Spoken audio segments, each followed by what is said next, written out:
République démocratique du Congo.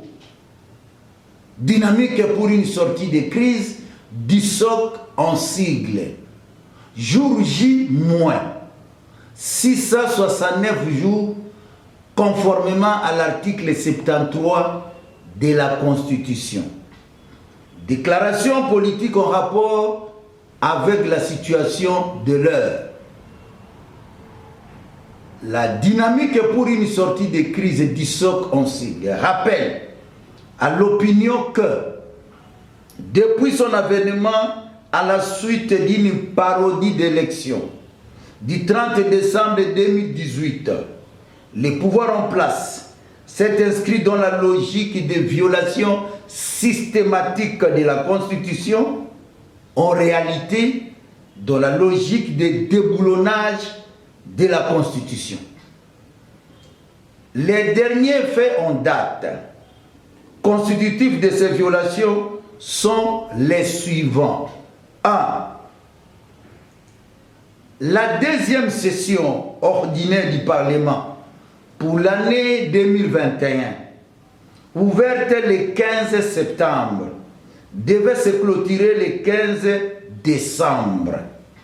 Il est curieux que l'Assemblée nationale, en l'absence d'une session extraordinaire dûment convoquée, continue à siéger alors que la date de chaque session ordinaire ne peut excéder 3 mois selon les articles 115 et 116 de la Constitution, nonobstant l'existence d'un arrêt unique de la Cour constitutionnelle contassée.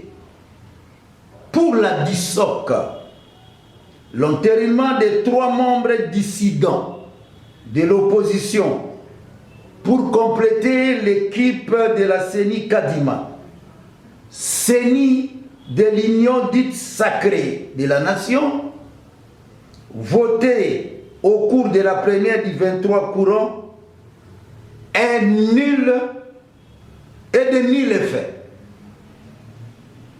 De plus, la DISOC soutient que n'ayant pas reçu la liste des membres de l'opposition lui transmise par le président du comité de crise du FCC, M. Remo Chibanda, et le secrétaire permanent du PPRD, Emmanuel Chadari, et les présidents Martin Fayoulou Madidi et Adolphe Mouzito de la coalition Lamouka, à qui il avait adressé des lettres de demande de désignation des délégués de l'opposition à la CENI, les citoyens Mbosso a fait entériner 3 membres radiés de l'opposition dans une plénière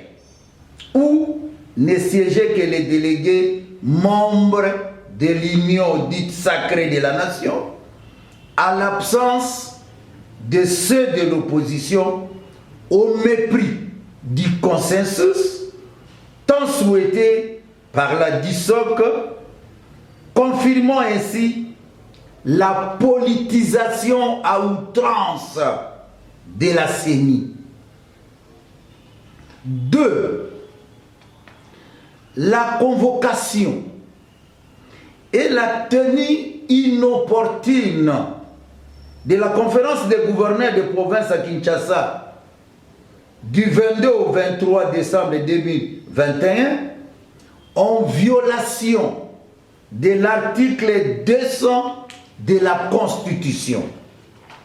Pour la DISOC, la composition de cette conférence est manifestement irrégulière dans la mesure où bon nombre de participants ne sont pas des gouverneurs plénipotentiaires, mais plutôt des simples intérimaires en y associant certains invités non revêtus de la qualité des membres du gouvernement.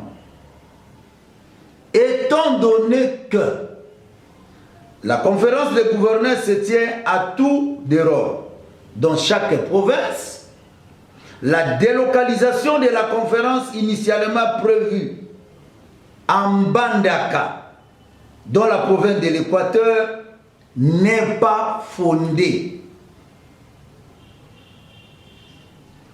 3.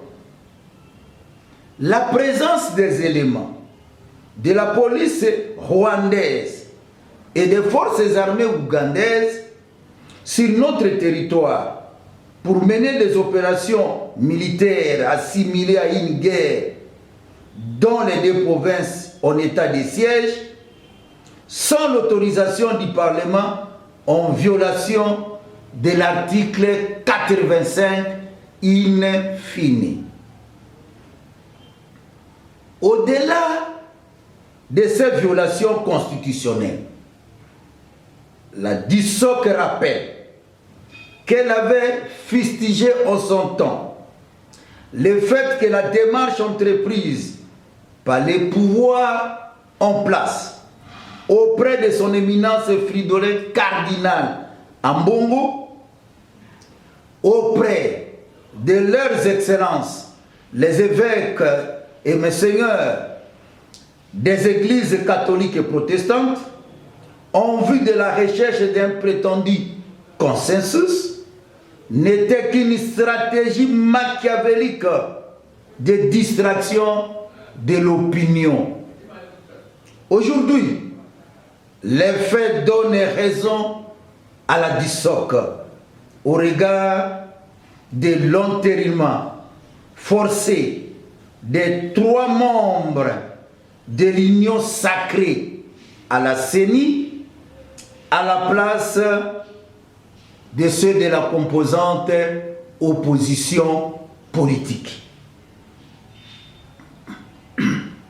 Pour la DISOC, les faits si haut relevés prouvent à suffisance que le pouvoir en place n'est pas pour les élections apaisées en 2023.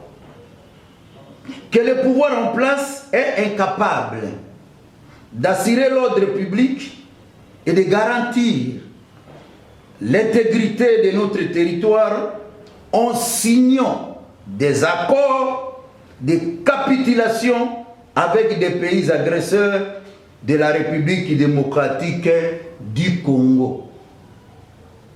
Que le pouvoir en place est incapable d'offrir au peuple congolais le bien-être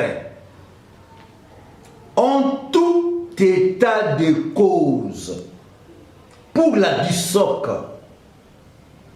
le défi majeur que doit relever le peuple congolais aujourd'hui est celui de s'opposer farouchement à l'occupation de notre pays par des forces étrangères pour sa balkanisation en vue de la remise en cause existentielle de la nation congolaise. Par ces raisons non exhaustives, la DISOC est convaincue que M. Félix Tshisekedi Tshilombo, porté dans des mauvais draps par la nébuleuse union dite sacrée de la nation, s'est disqualifié. Par conséquent, M. Félix Tshisekedi Tshilombo serait bien inspiré de ne pas se porter candidat à la présidentielle de 2023. On peut tout nous empêcher, sauf nous interdire de réfléchir. Fait à Kinshasa le 24 décembre 2021, le coordonnateur de la DISOC, Jean-Pierre Lissanga Bonganga, président national de la Convention chrétienne pour la démocratie, CCD en sigle, Nous avons dit et nous vous remercions.